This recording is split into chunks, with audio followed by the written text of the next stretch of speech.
Hello दोस्तों, मैं शंकर आप सभी का स्वागत करता हूं अपने यूट्यूब चैनल टारगेट लर्न 98 में। आई होप आप सब बढ़िया होंगे और अच्छे से पढ़ाई कर रहे हैं।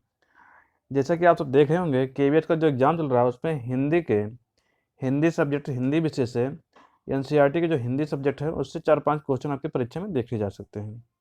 उसी को ध्यान में रखते हुए आज हमने एनसीईआरटी की जो बुक है हिंदी कक्षा 5 की है, अपने अपने रंगते उसी को चर्चा करेंगे। उसी का पहला अध्याय जो दिया हुआ है, पहला चैप्टर है उसका, उसी के बारे में पढ़ेंगे। पहला चैप्टर राख की रस्सी।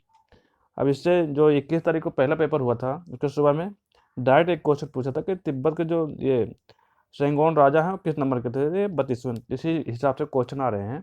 उसी का ध्यान में रखते हुए आज चर्चा करते हैं। पहला चैप्टर है, इस पर लिखा हुआ है, लोनपोगार तिब्बत के 32वें राजा के सैन गौ सेन के गांवों के मंत्री थे। वह अपनी चालाकी और हाजिर जवाबी के लिए दूर दूर तक मशहूर थे। कोई उनके सामने टिकता ना था।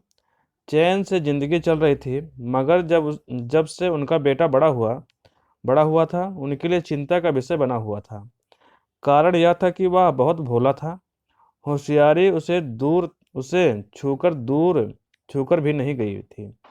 लोनपोगार ने सोचा, मेरा बेटा बहुत सीधा साधा है, मेरे बाद उसका काम कैसे चलेगा। एक दिन लोनपोगार ने अपने बेटे को 100 भेड़ देते हुए कहा, तुम उन्हें लेकर शहर जाओ, मगर उन्हें मारना या बेचना नहीं।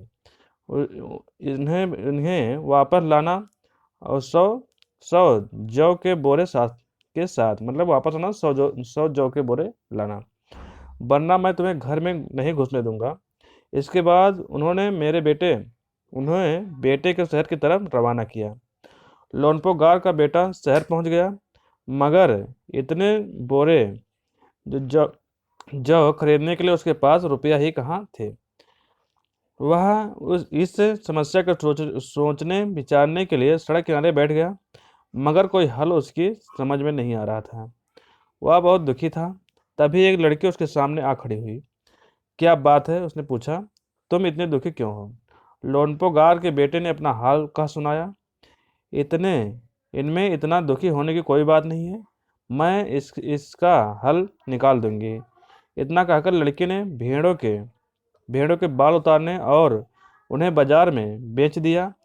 जो रुपए मिले उनसे जौ के 100 बोरे खरीद कर उसे घर वापस भेज दिया। लोनपोगार के बेटे को लगा कि उसके पिता बहुत खुश होंगे, मगर उसकी बेटी पर उन्होंने ध्यान नहीं दिया।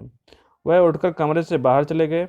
दूसरे दिन उन्होंने अपने बेटे को बुलाकर कहा, पिछली बार भेड़ों के बाल उतारकर बेचना मुझे जरा भी पसंद नहीं आया। अब तुम दोबारा उन्हीं भेड़ों को लेकर जाओ, उनके साथ जौ के 100 बोरे लेकर ही लौटना।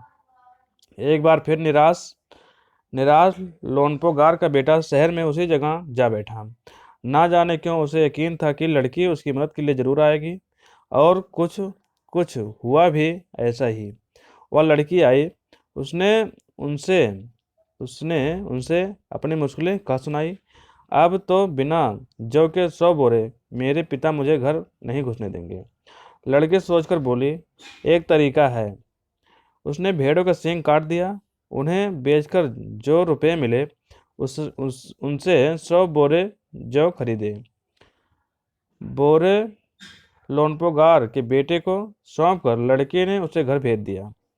भेड़ भेड़े और जौ के बोरे पिता के हवाले करते हुए लोनपोगार का बेटा खुश था। उसने विजयी भाव से सारी कहानी कह सुनाई। सुनकर लोनपोगार का बोले, उस लड़के से कहो कि हमें 9 हाथ लंबी राख की रस्सी बनाकर दे। उनके बेटे ने लड़की के पास जाकर पिता का संदेश दोहराया। लड़की ने यह शर्त रखी, मैं रस्सी बना दूंगी, मगर तुम्हारे पिता को यह गले में पहननी होगी। लोनपोगार ने सोचा, ऐसे रस्सी बनाना ही असंभव है, इसलिए लड़की की शर्त मंजूर कर ली। अगले दिन लड़की ने 9 हाथ लंबी रस्सी ली। उसे पत्थर के सिले पर रख और जला दिया।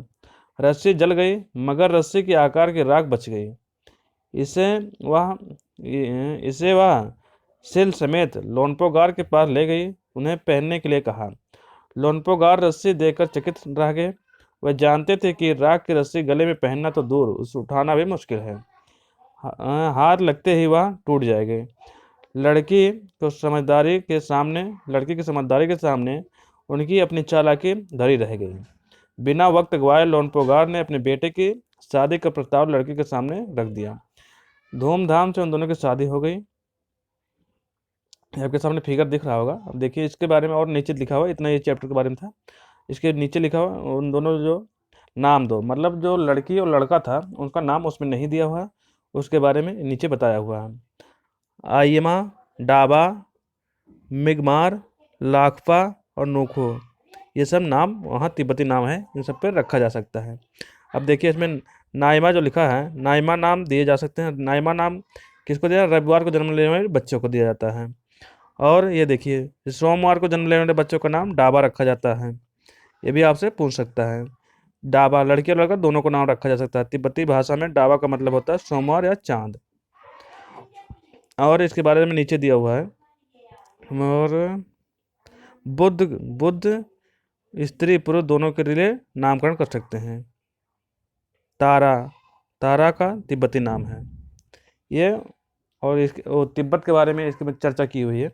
दुनिया का छत, तिब्बत को दुनिया का छत भी कहा जाता है, विश्व का। देखिए रा के शीर्षक में ये यहाँ पे लिखा है, जिसे दूर दुनिया का छत भी कहा तिब्बत को। शीर्षक तिब्बत से संबंधित है, जिसे दुनिया का छत भी कहा जाता है। ये आपके इस बुक में लिखा हुआ है। दुनिया का छत भी कहा जाता है। और तिब्बत के बारे में आपसे पूछ सकता है। जी, इस चैप्टर में इतना ही था। इसके बाद नेक्स्ट चैप्टर में है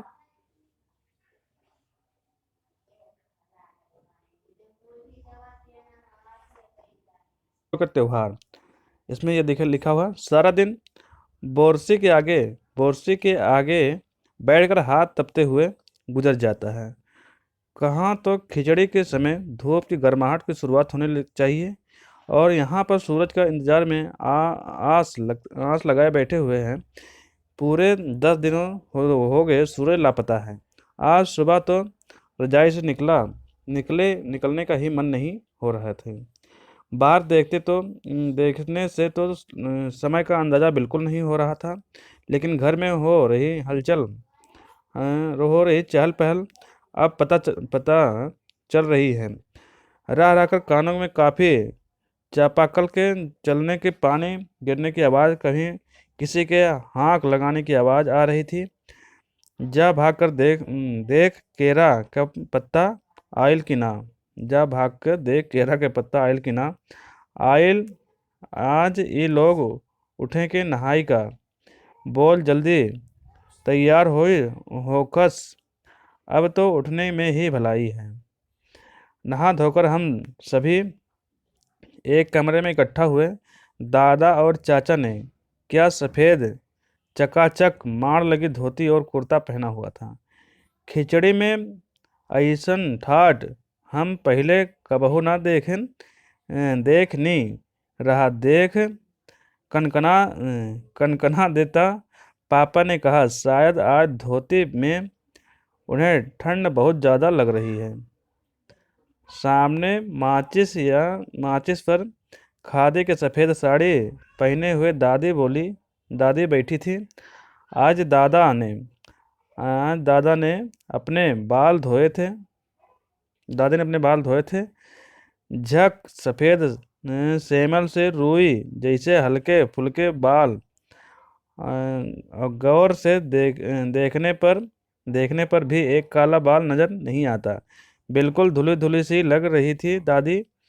उसके सामने केले के कुछ पत्ते कतार में रखे थे, तिल जिस पर तिल, मिट्ठा यानी गुड़, चावल आदि के छोटे छोटे ढेर पड़े थे। हमें बारी बारी से उन सभी चीज़ों को छूने और प्रणाम करने के लिए कहा गया। आप सबने देखा होगा ऐसा, जब सबने ऐसा कर लिया तो सभी चीज़ों को एक जगह इकट्ठा करके दान दे दिया गया। आज तो अप्पी दीदिया बुरी फंसी। उन्हें ना तो चूड़ा दही ही पसंद है और ना ही खिचड़ी, पर आज तो फरमाइशी नाश्ता नहीं चलेगा। इन्हें दोनों ही चीज़ें खानी पड़ेंगी। आज खिचड़ी खाने के बाद सभी ये गया से आए तिल गुड़ और चीनी चीनी तिलकुट में बचे बड़े चाव से खाया। खाते खाते मैं सोच रही थी कि कितनी अलग है ना यह खिचड़ी जो अभी हम मना रहे हैं। स्कूल में हम जो खिचड़ी मनाते थे उसकी अलग ही मस्ती हुआ करती थी। छुट्टी का दिन नाव पे बैठे गंगा नदी के सैर और फिर टापू पर बालों के दौड़ते हुए पतंग बालों के दौड़ते हुए पतंग उड़ाना या उड़ाने की कोशिश करना कितना मज़ा आता था। इधर हम पतंग उड़ाते थे, वहीं थोड़ी दूर पर गुरुजी, बिमला, दिद्दा, आनंद जी, झिलमिट भैया सब मिलकर ईंट से बने चूल्हे पर बड़े बड़े कड़ाहों में खिचड़ी बनाते थे। हम भी बीच बीच में अपनी पतंगे को सुस्ताने का मौका देते हुए मटर और प्याज छिलने बैठ जाते थे। ऐसा खिचड़ी फिर दोबारा खाने को नहीं मिली। वाकई ढंग कैसा भी हो, पर यह खुशियों का त्यौहार। जनवरी माह के मध्य में भारत के लगभग सभी प्रांतों में फसलों से जुड़ा कोई ना कोई त्यौहार मनाया जाता है। कोई फसलों के तैयार हो जाने पर खुशी बांटता है, तो कुछ लोग इस उम्मीद में खुश होते हैं कि अब पाला कम होगा, सूरज की गर्मी बढ़ने से खेतों में खड़ी फसल तेजी से बढ़ेगी। सभी प्रांतों और इलाकों में अपना रंग और अपना ढंग नजर आता है। इस दिन सब लोग अच्छी अच्छी पैदावार की उम्मीद और फसलों के घर के आने की खुशी का इंतजार करते हैं। उत्तर प्रदेश, बिहार, मध्य प्रदेश में मकर संक्रांति या तिल संक्रांता, असम में बिहू, केरल में ओणम, तमिलनाडु में पोंगल, पंजाब में लोहड़ी, झारखंड में सरहुल, गुजरात में पतंग का पर्व सभी खेती और फसलों से जुड़े त्यौहार हैं। ये जो इतना जो लिखा हुआ है, उत्तर प्रदेश, बिहार, मध्य प्रदेश मकर संक्रांति मनाया जाता है, और असम में बिहू, केरल में ओणम, तमिलनाडु में पोंगल, पंजाब में लोहड़ी, झारखंड में सरहुल। इन सब से आपके क्वेश्चन एग्जाम में एक आध क्वेश्चन जरूर देखने को मिल सकते हैं। इन्हें जनवरी के मध्य अप्रैल तक लगभग अलग अलग समय मनाया जाता है। झारखंड में सरहुल बड़े जोश जोश खरोश के साथ मनाया जाता है। 4 दिनों तक इसका जश्न चलता रहता है। अलग अलग जनजातियां इसे अलग अलग समय में मनाती हैं। संथाल लोग फरवरी मार्च में, और ओरांग लोग इसे मार्च अप्रैल में मनाते हैं। आदिवासी आमतौर पर प्रकृति की पूजा करते हैं। सरहुल के दिन विशेष रूप से साल के पेड़ की पूजा की जाती है। यही समय है जब साल के पेड़ों को में फूल आने लगते हैं और मौसम बहुत ही खुशनुमा हो जाता है। स्त्री पुरुष दोनों के ढोल मजीरे लेकर रात भर नाचते गाते हैं। चारों ओर फैली हुई छोटी छोटी घाटियां, लंबे लंबे साल के वृक्षों के जंगल और वहां आसपास में बसे छोटे गांव लिपे पुते करीने से बुहारे और सजाव सजाव गए अपने घरों के सजाए गए अपने घरों के सामने लोग एक पंक्ति में कमर में बाहें डालकर नृत्य करते हैं। अगले दिन नृत्य करते हुए घर घर जाते हैं और फूलों के पौधे लगाते हैं। घर घर में चंदा मांगने की भी प्रथा है, पर चंदे में मूलतः मालूम है क्या मांगते हैं? मुर्गा, चावल और मिश्री। ये भी पूछ सकता है, मुर्गा, चावल और मिश्री मांगते हैं चंदे में। फिर चलता है खाने पीने और खेलों के दौर। तीसरे दिन जाकर पूजा होती है, जिसके बाद लोग अपने कानों में सरई का फूल डालते हैं। इसी दिन बसंत ऋतु के शुरुआत मानी जाती है। धान की भी पूजा होती है। पूजा किए हुआ आशीर्वादी धन अगले फसल में बोया जाता है। तमिलनाडु में मकर संक्रांति या फसलों से जुड़ा त्यौहार पोंगल के रूप में मनाया जाता है। इस दिन खरीफ की फसलों के चावल, अरहर आदि को काट कर घरों में पहुंचती हैं। लोग नए धान कूट कर चावल निकालते हैं। हर घर में मिट्टी का नया मटका लाया जाता है, जिसमें नए चावल दूध गुड़ डालकर उसे पकाने के लिए धूप में रख देते हैं। हल्दी शुभ मानी जाती है, इसीलिए सुबह सबूत हल्दी के मटके को मुंह के चारों ओर बांध देते हैं। यह मटका दिन में 10:30 12 बजे तक धूप में रखा जाता है। जैसे दूध में उफान आता है और दूध चावल मटके से बाहर गिरने लगते हैं, तो पोंगल पोंगल पोंगल पोंगल खिचड़ी में उफान आ गया के स्वर सुनाई देने लगते हैं। दूसरी ओर गुजरात में पतंगों के बिना तो मकर संक्रांति का जश्न अधूरा ही माना जाएगा। इस दिन इस दिन आसमान की ओर यदि नज़र उठाने तो शायद हर आकाश और रंग रूप में पतंगे आकाश में लहरती हुई मिले। प्रत्येक गुजराती, चाहे वह किसी भी धर्म, जात या आयु का हो, पतंग उड़ाता है। हजारों लाखों पतंगों को से सूर्य भी ढक ढक जा ढका जा ढक सा जाता है। कुमायूं कुमायूं में मकर संक्रांति को धुधितिया भी कहा जाता है। ये भी पूछ सकता है, कुमायूं मतलब ये उत्तराखंड में धुधितिया भी कहा जाता है। इस दिन आटे और गुड़ के गुड़ गुड़ कर पकवान बनाते हैं। इन पकवान के तरह तरह के आकार दिए जाते हैं, जैसे डमरू, तलवार, दामिंड का फूल आदि पकवान के तलने के बाद एक माला में पिरोया जाता है। माला के बीच संतरा और गन्ने के गंडेरी पिरोई जाती है। यह काम बच्चे बहुत रुचि और उत्साह के साथ करते हैं। सुबह बच्चों को माला दी जाती है। बहुत ठंड के कारण पंछी पहाड़ों में चले जाते हैं। उन्हें बुलाने के लिए बच्चे इस तरह पकवान तोड़ तोड़कर पंछियों को खिलाते हैं और गाते हैं। कौआ आओ घूघूत आओ, कौआ आओ घूघूत आओ, ले कौआ बड़ो, माँ को दे जा सोने की घड़ी, खा लो पूरी, माँ को दे जा सोने की छुरी।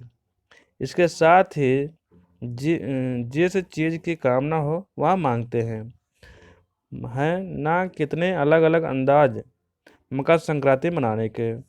कहीं दूध चावल गुड़ की खीर बनती है, तो कोई 5 प्रकार के नए अनाजों की खिचड़ी बनाता है। वहीं कहीं कहीं लोग सैलाब नदी में स्नान के लिए उमड़ पड़ते हैं। लोग ठंड से ठिठुरते रहते हैं, पर बर्फीले पानी में कम से कम एक डुबकी तो जरूर लगाते हैं। हाल यह होता है कि इन जगहों में तिल रखने की जगह नहीं होती है। तिल से याद आया, मकर संक्रांति के दिन पानी में तिल डालकर स्नान करना, तिल दान करना, आग में तिल डालना, तिल में पकवान पकाना विशेष महत्व रखता है। तुम्हारे घर या इलाके में इस त्यौहार को कैसे मनाया जाता है, इसके बारे में मनाया जाता है। इसे खिचड़ी पोंगल मकर संक्रांति कुछ और कहा जाता है। या तुम फसलों के जुड़े कोई त्यौहार मनाते हो या तुम आसपास में, इसके बारे में लिखा हुआ है। किसानों को चीज देखिए, ये सब लिखा हुआ है। उधर का जो महत्वपूर्ण थे हमने आपको पढ़ के सुना दिया, उसी में से एक आध क्वेश्चन आपको देखने को जरूर मिल सकते हैं। के नाम से है, वह देखो माँ आज खिलौने वाला फिर से आया है, कई तरह के सुंदर सुंदर नए खिलौने लाया है।